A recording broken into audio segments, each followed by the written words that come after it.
A fixation can occur in the Oedipus phase, where a boy beats his father in the battle for his mother's affection, or when he sees himself mentally castrated by his parents. The father may castrate him for coveting his wife, and the mother may do the same by rejecting his adoration. At the end of this phase, is about from 6 years on, the puberty phase, that's what we call the latency phase. That is not a sexual phase. The child's energy is now directed into learning. Children go to school, they learn to socialize, they learn to develop empathy for other people, they incorporate moral and ethic codes. And most important here is through an identification with a father figure, they develop a conscience. Fixation in the latency phase results in the boy's failure to socialize and empathize, and his primitive sexual and aggressive fantasies are not repressed. He fails to develop a conscience, or when the conscience overdevelops, he grows into a guilt-ridden adult. All serial killers fixate during the latency phase, and will also fixate in one or more of the psychosexual phases. Children are sexually orientated during the first 3 phases. Masturbation and accompanying sexual and aggressive fantasies are repressed during the latency phase, but re-emerge as censored, more subliminal versions during the teenage or genital phase. In the case of fixation, these fantasies emerge as irrational symptoms. A fixation would be a psychological short circuit, sort of a bzz, where light bulbs pop, etc., and something goes wrong in the psychological dynamics of a person. I'm not sure exactly what causes it, but it might be too much or too little of a certain stimuli, being frustrated or being over-gratified. Things are heating up as police launched a massive manhunt for the station strangler in the Mitchells Plain area today. He will be stopped and everything possible is being done to ensure the safety of all children in the community. Child molesters, who was apprehended previously, was thoroughly questioned to establish the modus operandi that have in fact used to approach the victims in these crimes. Reno van Roy and his cousin Elro van Rooyen were lured to a station by a stranger. Reno became flustered and fled. Elroy followed to the end of the line. Ik was 14 jaar oud. Ik heb meneer Veet van de school afgekomen, strand toe een wijntje te gestoord. Kom die man na een tijdje weer bij ons en ons vraagt of kan ons voor mij helpen. Hij heeft niks basis gepraat, ons het net die pisangbox opgeteld en ons het geloop, stasische kant toe. En voor ze pad kan oorsteek, het ik die pisangbox in eer gegooid en teruggehaald en hij en meneer Veet oorgegaan. De man en meneer Veet tot die pistatie gekomen en de trein is aangekomen. Ik heb kon kijken of meneer Veet samen in de trein is en hij samen die man aan de trein.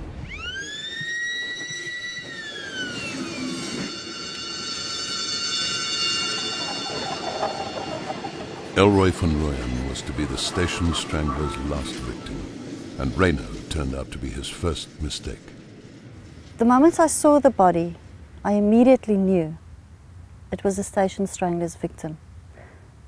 Some of the detectives weren't sure if it was the body of a little boy or a little girl, but I knew, I instinctively knew that for the first time I'd come face to face with the work of the station strangler.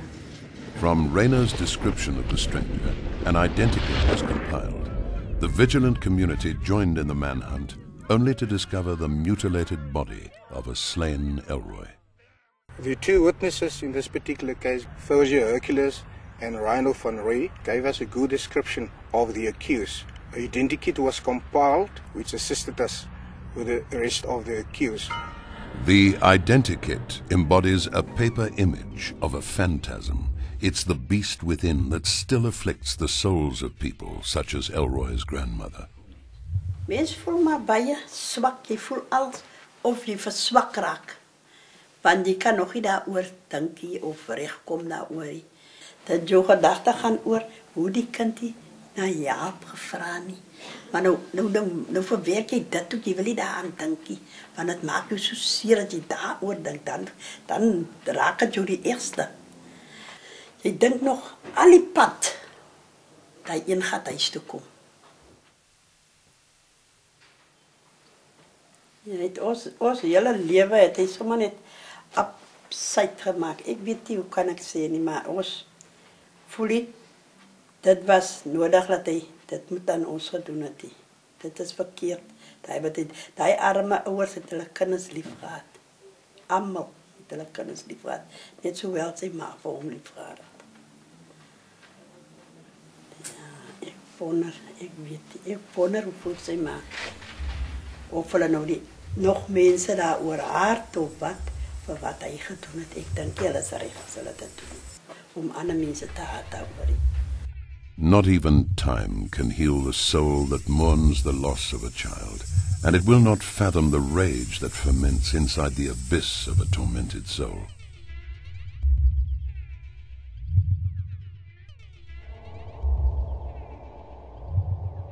In this surreal tale, the strangler becomes flesh, the flesh of a schoolteacher of boys the same age as his victims.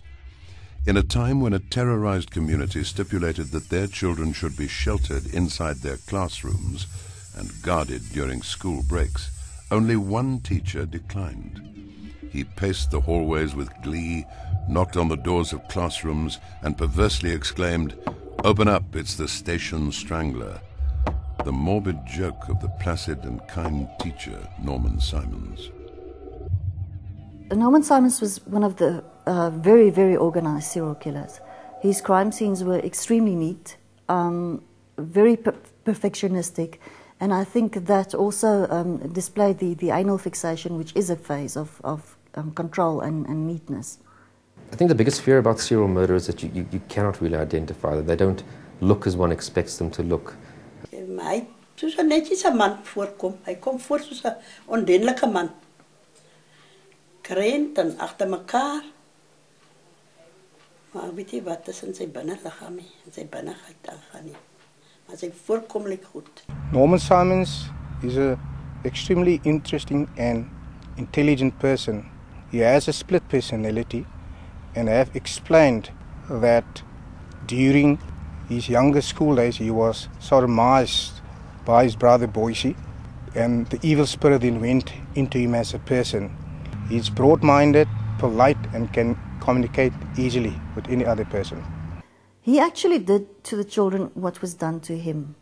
He told us that he had been sodomized by his older brother when he was the same ages as the victims. Now, Simon selected victims the same age as him, but also school children, not street children. They, in truth, represented himself. What he actually did was he was committing suicide every time he killed a child.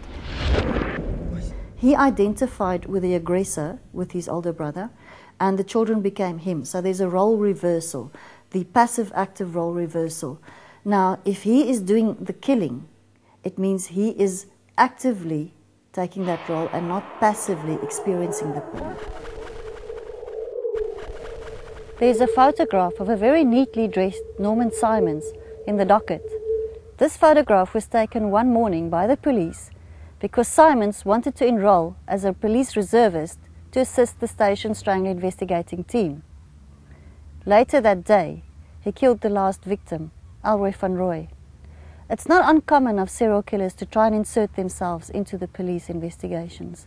The best part to start drawing up a profile is obviously on the crime scene itself. I usually use the analogy, if you want to know more about an artist, go and look at his artwork. We do try to go to the crime scenes, but because we work nationally throughout South Africa, it's not always practically possible.